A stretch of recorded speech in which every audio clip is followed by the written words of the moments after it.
Portobello mushroom burgers. It's a burger so big in flavor, you won't even miss the beef. Grilled pepper salad. This is a great recipe for people who have a tendency to burn their food. Vegetable paella. It's enough to make a carnivore green with envy. And smoke roasted apples. No meat, all flavor. The Vegetarian Grill. I'm Stephen Raichlen, and from the beautiful Tubac Golf Resort in southern Arizona, it's time to grill.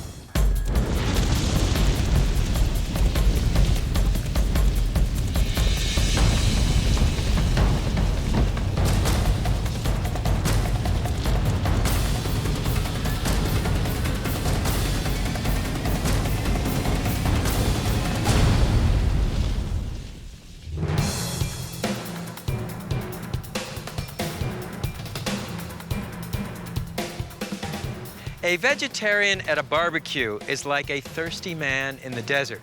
But in some countries, like Japan and India, some of the most exciting food to come off the grill is meatless. Whether you're a full-time vegetarian or you just want to cut back on the meat sometimes, this show has you covered. Grilling in the embers. This is one of my favorite ways to cook, and it's certainly one of the most primal. In fact, the first barbecue 500,000 or 600,000 years ago probably looked very much like this. The food was laid right on top of the embers. I first saw this procedure in Mexico, where it was used to make salsa. Here, I used the technique to create a ember roasted pepper salad. Did you ever wonder what the first barbecue looked like? Probably something like this. It's the best way I know to make a roasted pepper salad, and you don't even need a grill grate. Start with sweet red, yellow, and green bell peppers and lay them directly on the embers. This is a great recipe for people who have a tendency to burn their food. And roast the peppers until charred on all sides, about 3 to 4 minutes per side. Transfer them to a plate and let cool to room temperature. Then scrape the burnt skin off the pepper. See how easily it comes off? Charring the peppers in the embers this way looks cool, but it also caramelizes the natural plant sugars, making the peppers incredibly sweet and smoky. Once the skin is off, simply cut the pepper open, cut out the stem end, scrape out the seeds, and cut the peppers into strips. Then arrange the strips on the platter.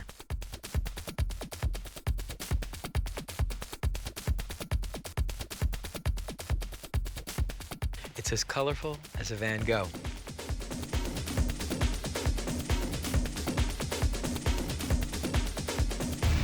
Now the dressing. Start with 1 clove minced garlic. Add salt, freshly ground black pepper, and sherry vinegar, or wine vinegar, and whisk until the salt crystals are dissolved. Then whisk in a few tablespoons of extra virgin olive oil.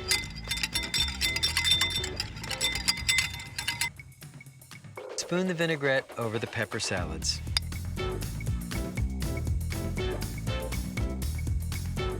Finally, sprinkle each salad with currants for sweetness.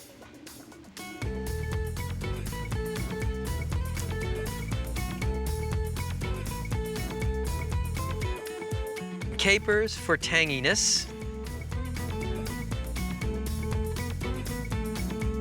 Pine nuts for crunch.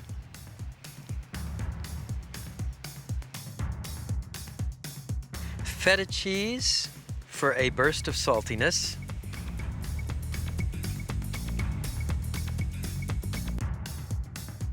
And finely chopped flat leaf parsley.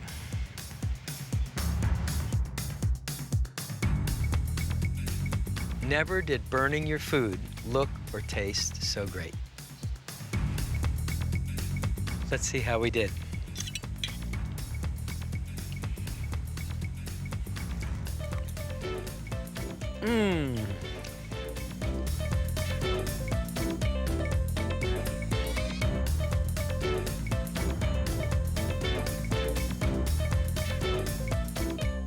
When I was writing my first barbecue book, both my wife and my daughter went vegetarian on me.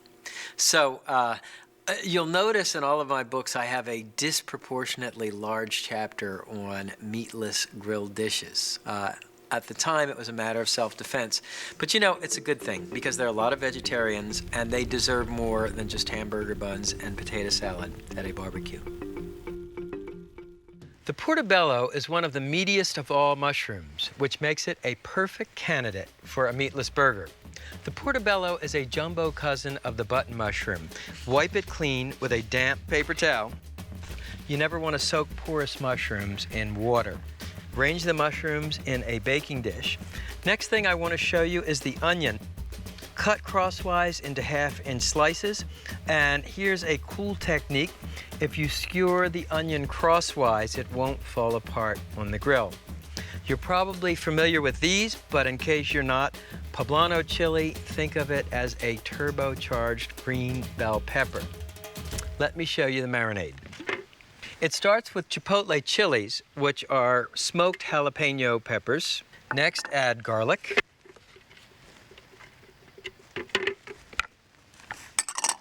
Chopped fresh onion, balsamic vinegar, extra virgin olive oil, and a little salt and pepper.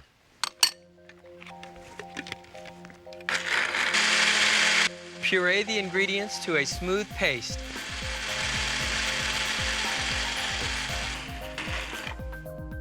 Pour the marinade over the Portobello mushrooms.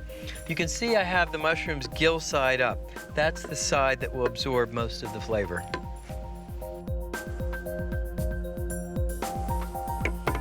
And using a spoon, just spread it into the gills.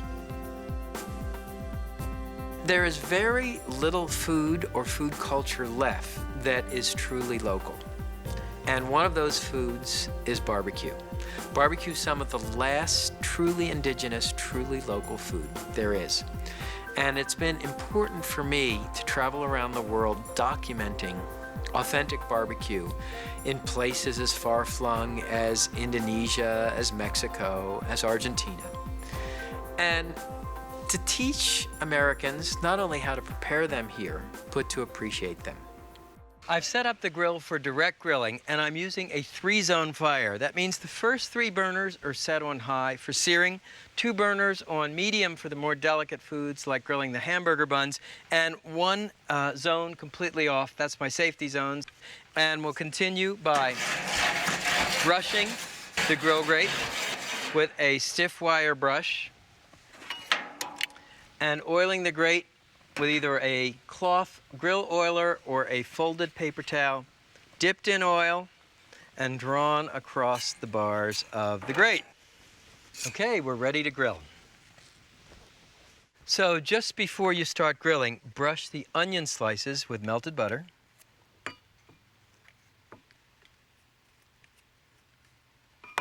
And season with salt and pepper.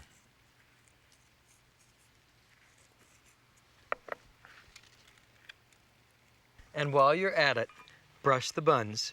I'm using ciabatta bread.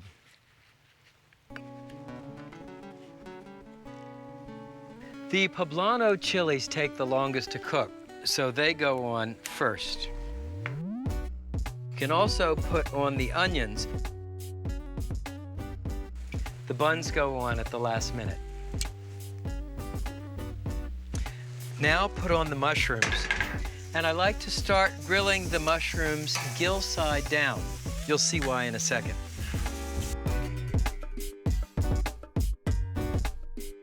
And finally, toast the buns on the grill. And remember, the buns will grill in a matter almost of seconds.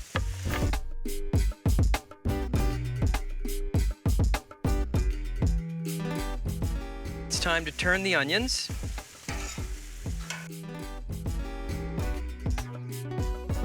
And turn the poblano chiles, and don't worry about burning the outside. You actually want to char and blister the skin. That will give the poblanos a terrific flavor. Turn the portobello mushrooms. And at this point, if you have any extra marinade, you can spread a little on top. Okay, and the buns are toasted beautifully. You know, a lot of people forget to grill the buns, but for me, this is what makes a great burger. Then the portobellos, and you can actually see the juices sizzling.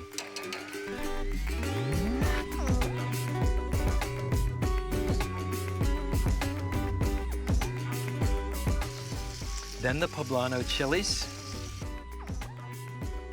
And finally, the onions. You see how the skewers kept the onion rings from falling apart.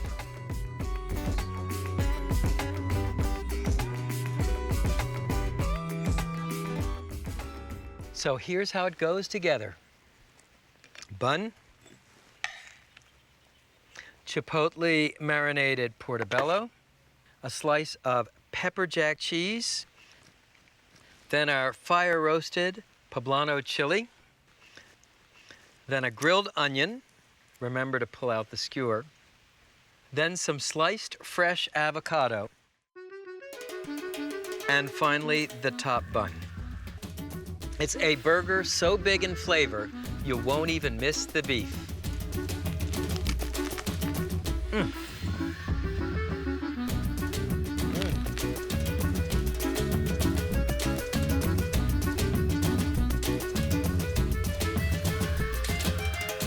To most Americans, a paella means rice with seafood and chicken and sausage. But in fact, in Spain, there are dozens, perhaps hundreds of different varieties of paella. So the notion of a meatless paella would not seem so strange. Paella belongs to a family of great rice dishes that includes jambalaya and risotto. But as far as I know, paella is the only rice dish that's traditionally cooked over a campfire. Here's a great showstopper for a meatless meal: paella grilled over wood. I've fired up 2 kettle grills, but instead of charcoal, I've used oak logs. The first will be used for grilling my vegetables, the second for cooking the paella. Paella is simple to make. It only takes about a half an hour from start to finish, but you need to know about a few special ingredients. The first is saffron, the world's costliest spice, which comes from an aromatic crocus. The second is piquillo peppers. The third is pimenton, smoked paprika. And the fourth, of course, is the rice. The traditional Spanish rice is called bomba. You can also use Italian arborio. The traditional pan is a paella pan, which you can find at any Spanish market. Alternatively, you could use a cast iron skillet. Place the paella pan with a little olive oil on the grill and preheat the oil. People think of me as a cooking teacher. I've been called the barbecue guru or the gladiator of the grill. In fact, I see myself as a cultural anthropologist, and I see my job is taking my readers and my viewers around the world, discovering these incredible local traditional barbecue dishes all over Planet Barbecue. That is my mission.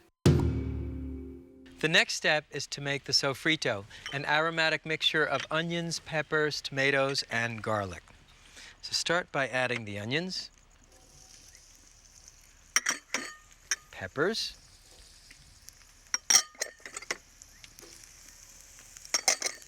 okay, stir these ingredients together.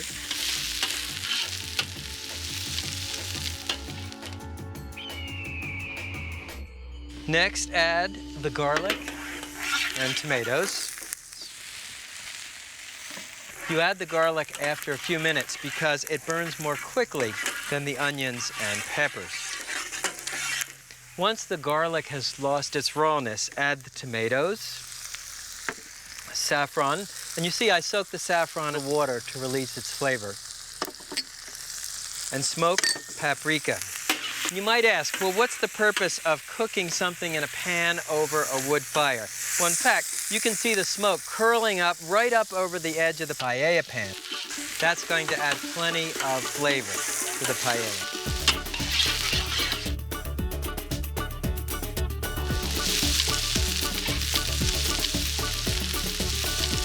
Once the sofrito is fragrant and beginning to brown, add the bamba rice.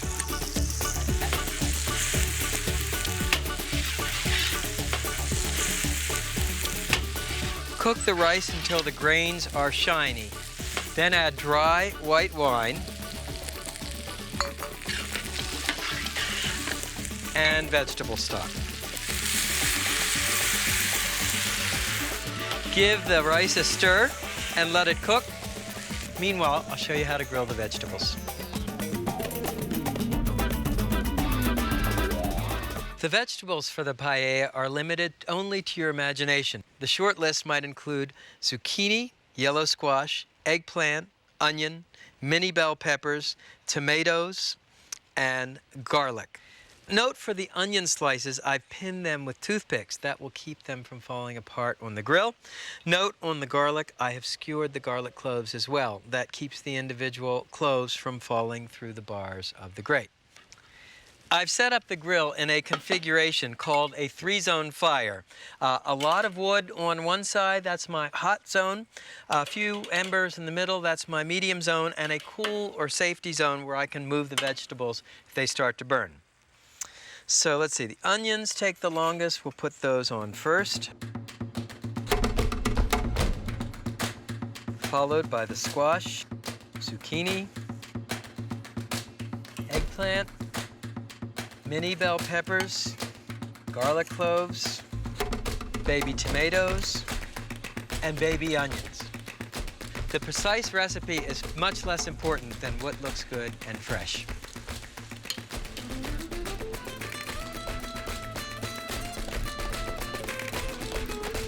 And for a little extra flavor while the vegetables are grilling, you can baste them with extra virgin olive oil and your favorite Mediterranean herb rub. Cooking time for the vegetables, about 3 to 6 minutes per side, just until each is golden brown.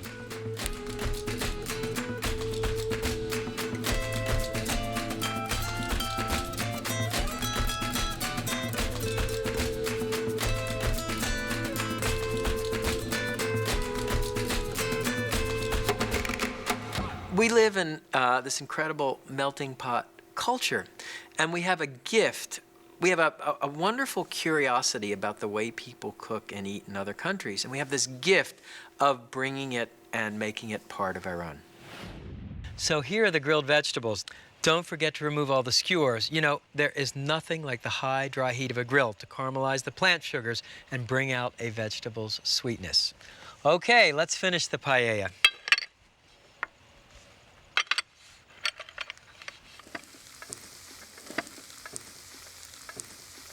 So you can see the vegetable stock has been absorbed, and the rice is tender. The next step is simply to add the chickpeas, piquillo peppers, all of our grilled vegetables.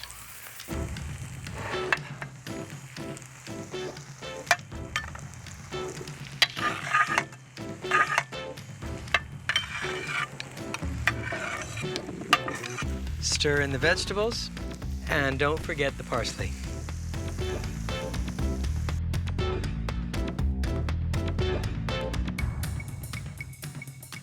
Is there anything more beautiful than grilled vegetables? Paella on a wood-burning grill. It's enough to make a carnivore green with envy.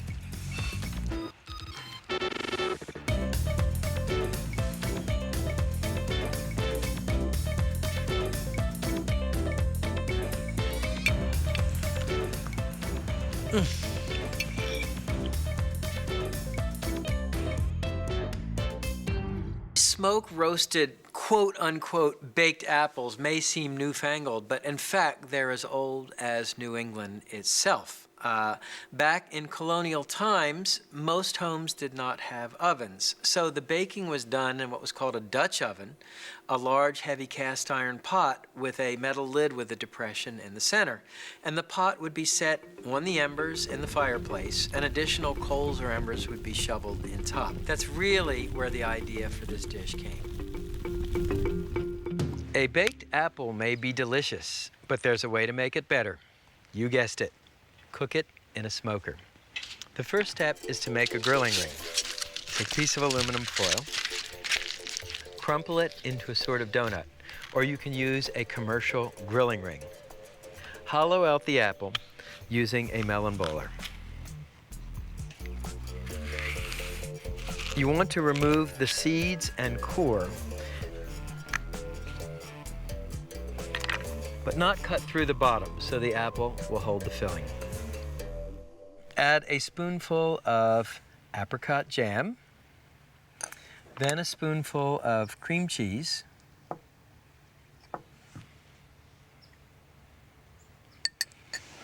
then brown sugar, and finally a pat of butter. What's going to happen as the apple smokes, the butter will melt into the sugar will melt into the cream cheese will melt into the apricot jam, and the whole shebang will melt into the apple.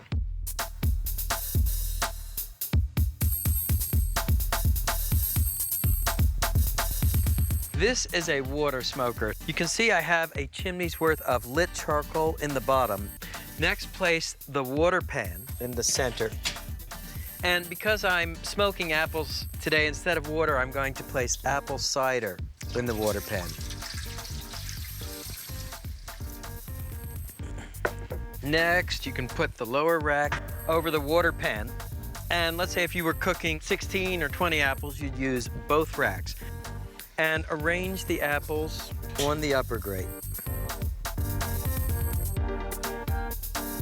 Finally, place the dome lid on top of the smoker and adjust the vent holes so that they're wide open. To generate the wood smoke, take a couple of wood chunks. I'm using apple here to stay in the theme, and add the wood chunks to the charcoal.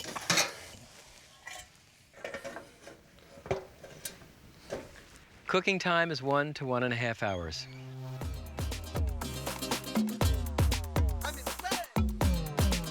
Let's check the apples. Check for doneness, use the Charmin test. Squeeze the apples on the side. They should feel squeezably soft.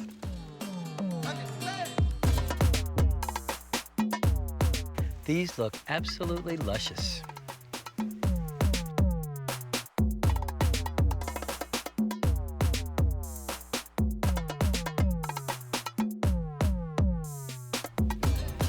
Fire-roasted pepper salad, vegetable paella, wood-grilled portobello mushroom burgers, and smoke-roasted apple.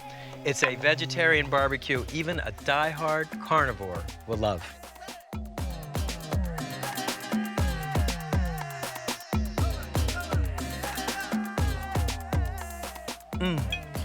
See you next time.